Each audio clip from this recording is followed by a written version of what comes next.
Alright guys, welcome back to the channel. I purchased, if you watched in the last video, you noticed that I had bought a 1969 Dodge Polara 4-door hardtop. I'll explain what hardtop means here in a minute. The reason why I got this car is because it's in really good shape, and a buddy of mine had bought it for the motor and transmission to put in his grandpa's truck. So I bought the car, and he said, hey, I might knock some money off the price of it if you pull the motor and transmission. So that's what I agreed to do. So I'm going to pull the motor and trans out of this.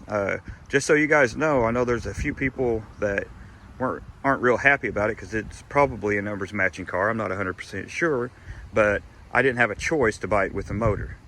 So ain't nothing we can do about that, but I do plan on putting something else in it and getting her going. But she's a pretty straight car. Looks like it came from Tennessee. I heard that it may have came from Kentucky. I'm not 100% sure, but the body's in really good shape. We got just a little bit of rust down here on the quarter, a little wheel well. You can see how nice it is down the side. I mean, I'll buff that out and it'll look like a brand new car. Plan is to fix that, mask off that body line, and just fix underneath it and make it look nice. It's original, keep it as original as I can.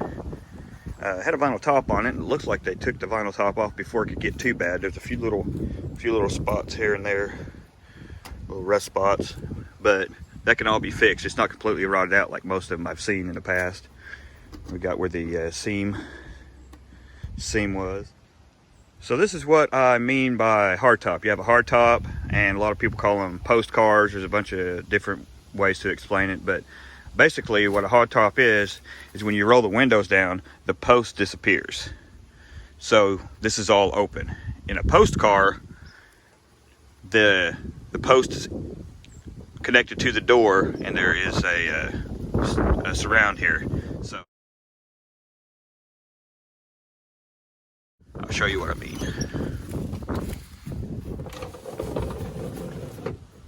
Oh, that's nice.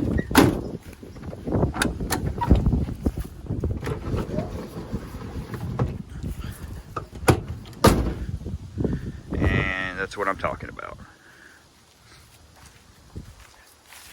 I know these cars are well known for being the police cars back in the 60s and 70s. So what I'd like to do to this car, and this is just a thought, is fix the little dings and dents and try to make it as original as possible, and then wrap it in like a police car, state trooper, highway patrol, whatever, and maybe put a magnet light on top and CB, and you know, something for the kids to like at cruise night. It's different, it's fun, who knows. But we got damn near perfect grill, all the trim, bumper, all the lenses. I mean, it's all there. There's a small little rust bubble here and here. I think we'll do the same with that, just fix it, and then try to see if we can fog it in, make it look fairly decent from a distance at least. Yeah, it's a huge car. 1969 Polara. Interior is in really good shape. Needs a little cleaning, but we've got a crack in the dash, a small rip in the seat, but other than that, that's all good shape. The carpet is no bueno. Pretty cool where they have the key at. I know that's pretty hard to find. We'll just clean it up a little bit. Get my screwdriver for the trunk. Headliner's fallen, but it's still all in one piece, so may be able to fix that. I am going to put a vinyl top back on it. I have a guy in Oklahoma City that we have bought a vinyl top from. It came in, it was like, for the Challenger, It was like 90 bucks shipped, and it took 1 day to get here. It was unreal, and it's the same pattern as from the factory. So see if I give him a call, try that again. We're into the car, no lights and stuff. Now, that is some sweet tail pipe action. I thought maybe it was just hanging. No, it is fixed that way, so that's exactly how they wanted it to look. It's hilarious. All right.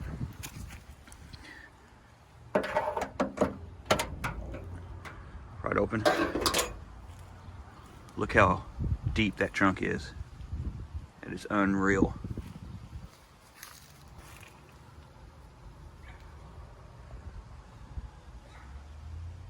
I haven't looked under here yet, but oh, it's got the original mat.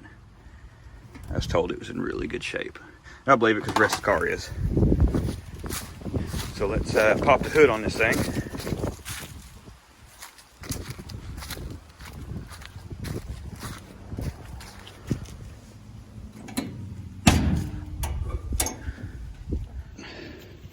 There she is. It is a 383 with 727 automatic behind it.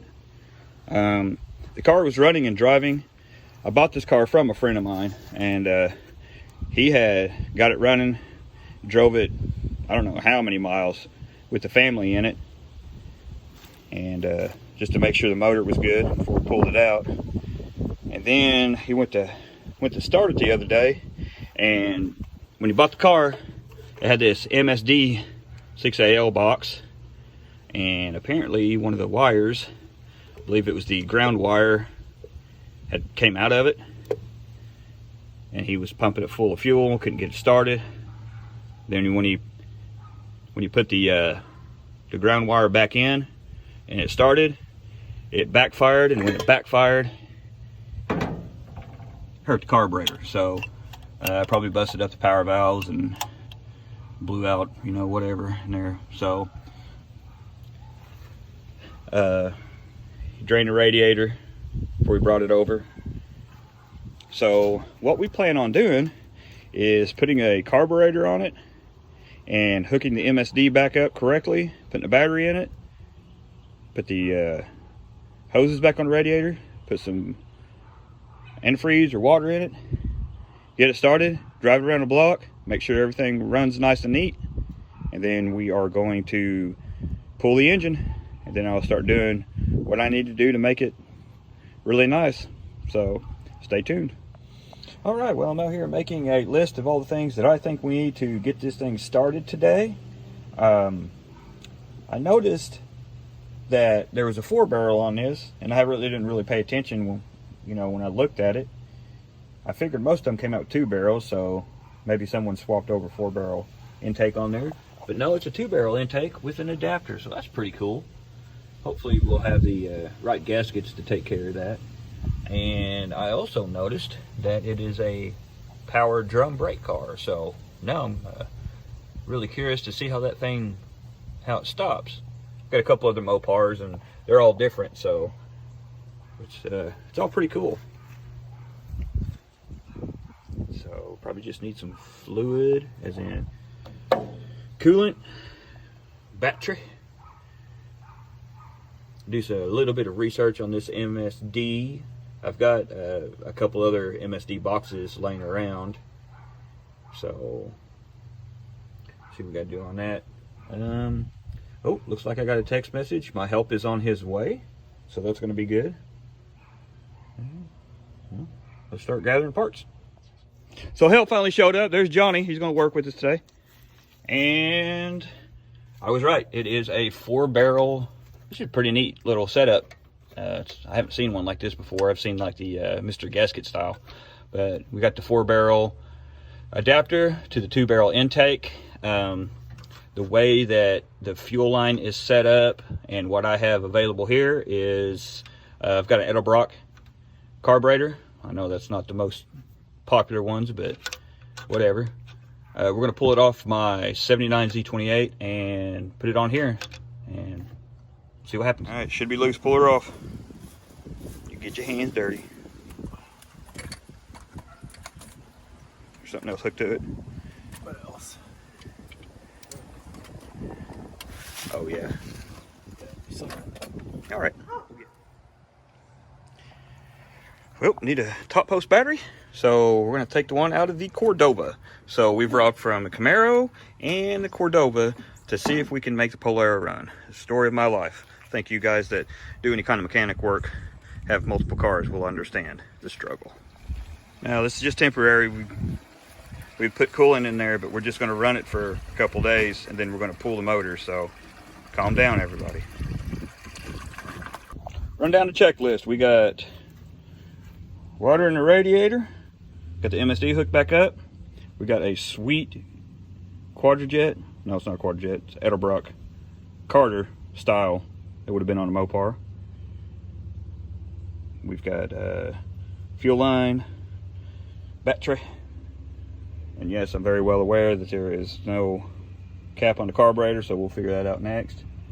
And now we're gonna go see what Dad's up to.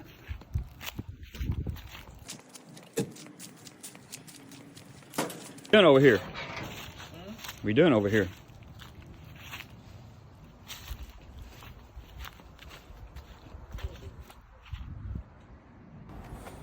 I took the traction bars off the Nova and painted them, put them on the Roadrunner. I think it looks much better on that car. All right, try it.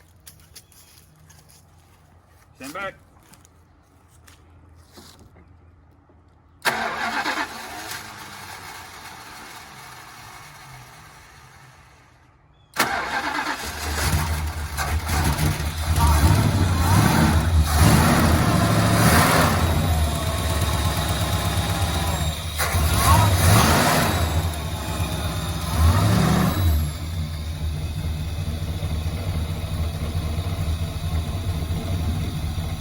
Run. Starts right up. Purrs like a kitten.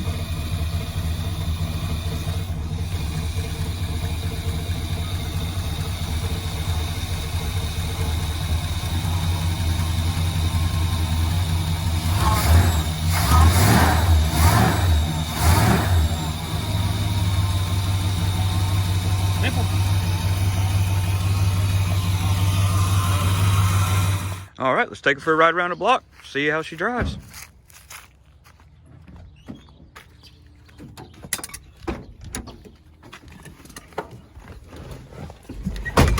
All right.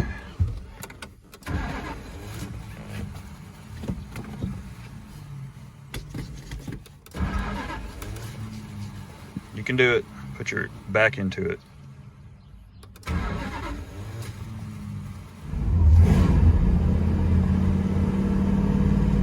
The starter sucks, but we're pulling the motor, so it doesn't really matter. All right, you got 87,000 original miles on it. First for ride around the block. For me, it's been on the road recently, but try it out. Got power steering wind to it. Brakes are good, but suck at the same time. Power drum.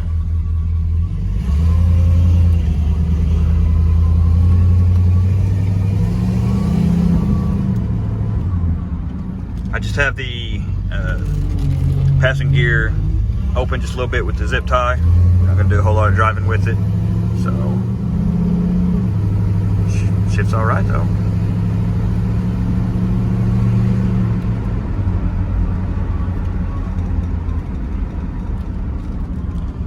It's a little more stiff than the Cordoba, but she does float.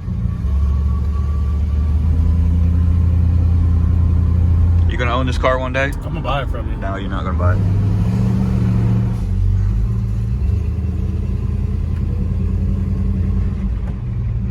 Jesus Christ. You are kidding. Steering's real nice, but the brakes are hard. And I think that may be something to do with maybe the booster. I'd have to look into it. It's not a big deal though.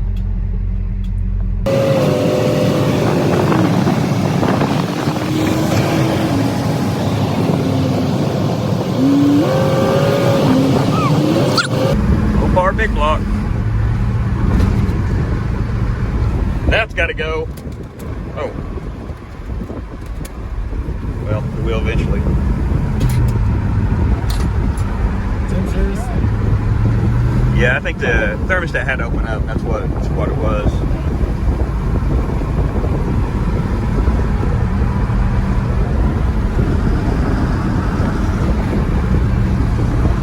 Y'all don't laugh at his man bun.